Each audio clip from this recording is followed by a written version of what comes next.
Hi అండి, అందరికీ నమస్కారం. Welcome to our SLVC channel. ఈరోజైతే మీకు మష్రూమ్ కర్రీ చూపించాలనుకుంటున్నానండి. ఈజీగా నేను ములక్కాడతో కలిపి చేశానండి. కర్రీ అయితే మంచి ప్రోటీన్ ఫుడ్ అండి. ఇదైతే హెల్త్కి చాలా మంచిదండి.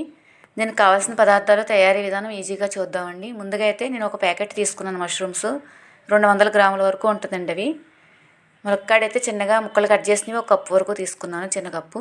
జీడిపప్పు కర్రీలో వేయడానికి 1 గుప్పెడు వరకు తీసుకున్నాను. మీకు టమాటా పేస్ట్ వచ్చి 1 కప్పు, ఉల్లిపాయలు సన్నగా తరిగినవి 1 కప్పు, టమాటా ముక్కలు 1 కప్పు, అల్లం వెల్లుల్లి పేస్ట్ 2 స్పూన్ల వరకు, నువ్వులు జీడిపప్పు కలిపింది ఒక పేస్ట్ కొద్దిగా, ఉప్పు, కారం, పసుపు, జీలకర్ర పొడి, ధనియాల పొడి, గరం మసాలా కొద్దిగా. ఇవి వచ్చేసి ముందుగా మష్రూమ్స్ని మనం ఏ సైజు కావాలో ఆ సైజు కట్ చేసుకుని పక్కన పెట్టుకోవాలండి. మీకు ఒకవేళ పెద్దగా కావాలనుకుంటే 2 పీసుల కింద కట్ చేసుకోవచ్చు మష్రూమ్ వచ్చి. నేనైతే ఈ విధంగా కట్ చేశానండి.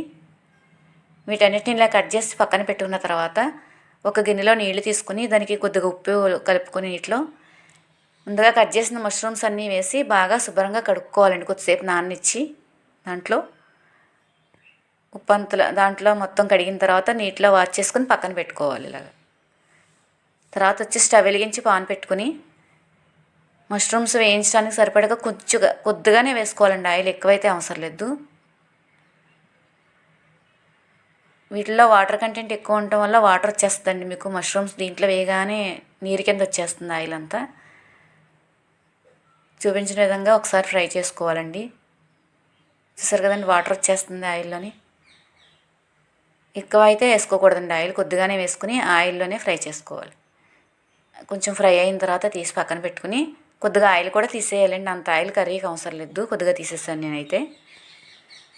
ఒక 3 స్పూన్ల వరకు ఆయిల్ ఉంచి దాంట్లో సన్నగా తరిగిన ఉల్లిపాయలు, పచ్చిమిర్చి కూడా వేసుకుని ఫ్రై చేసుకోవాలి బాగా. కొంచెం కరివేపాకు కూడా వేసాను. ఇదంతా బాగా ఫ్రై అవ్వాలండి. ఆనియన్స్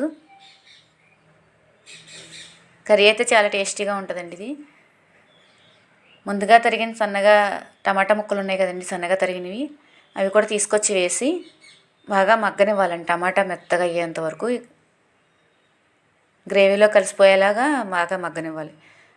దానికోసం కొంచెం ఉప్పు, పసుపు కూడా వేసుకోవచ్చండి. ముందుగా టమాటాలు బాగా మెత్తగా అవుతాయి ఉప్పు వేయటం వల్ల. కొద్దిగా గ్రేవీకి సరిపడగానే వేసాను ముందుగా. తర్వాత వచ్చేసి మీకు టమాటా పేస్ట్ 1 కప్పు ఆడుకున్నాం కదండి, అది తీసుకొచ్చి దీంట్లో గ్రేవీ కొంచెం రావడం కోసం కర్రీకి కొద్దిగా వేసామండి. ఇది కూడా బాగా ఫ్రై అవ్వాలి, పచ్చివాసన పోయేంత వరకు. అల్లం వెల్లుల్లి పేస్ట్ కూడా వేసి దాన్ని కూడా బాగా ఫ్రై చేసుకోవాలి. ఇది వచ్చి నువ్వులు, జీడిపప్పు, కొంచెం గసగసాలు వేసి ఆడిన పేస్ట్ అండి అది. గ్రేవీ అయితే దానివల్ల టేస్ట్ వస్తుందండి. కారం, ఉప్పు సరిపడగా వేసేసుకున్నామండి, పసుపు అన్నీ. ఇంకా గ్రేవీలో ఒకసారి కలుపుకొని ములక్కాడ ఉడకడానికి సరిపడగా వాటర్ వేసుకోవాలండి. ఒక 2-3 గిన్నెల వరకు వాటర్ పడతాయి. ఈ గ్రేవీలో వాటర్ వేసుకుని కొంచెం ఉడకనివ్వాలి. ములక్కాడలో వేసేసుకుందాం ఇప్పుడు.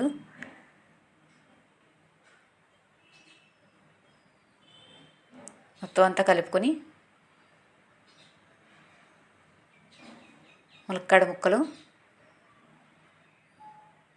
జీడిపప్పులు కూడా వేసేసుకుంటున్నాం. వీటన్నిటిని బాగా కలుపుకొని మూత పెట్టేసుకోవాలండి. ఒక 5-6 నిమిషాల వరకు సిమ్లోనే కుక్ చేసుకోవాలి. ములక్కాడంతా మెత్తబడింది అనుకున్న తర్వాత ఒకసారి తీసి చూసుకోవాలండి మధ్యలో కుక్ అయిందో లేదో. చాలా టేస్టీగా ఉంటుందండి గ్రేవీ అయితే. ఇది కారం అయితే పెద్దగా పట్టదండి మష్రూమ్ కర్రీకి, తక్కువగానే పడుతుంది.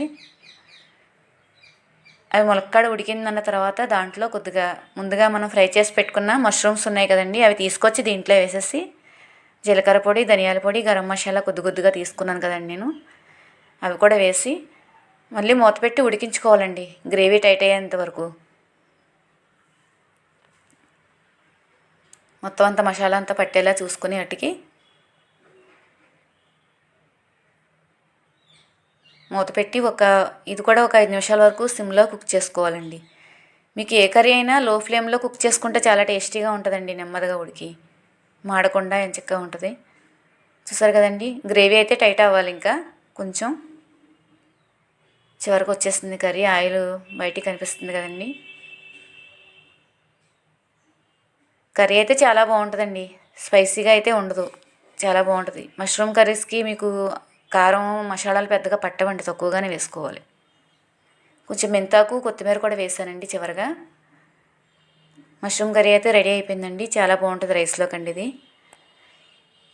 చూసారు కదండి మా వీడియో నచ్చింది అనుకుంటున్నానండి మీకు.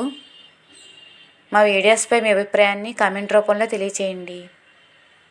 మీకు నచ్చితే లైక్ చేయండి, షేర్ చేయండి, సబ్స్క్రైబ్ చేసుకోండి. థ్యాంక్ యూ అండి.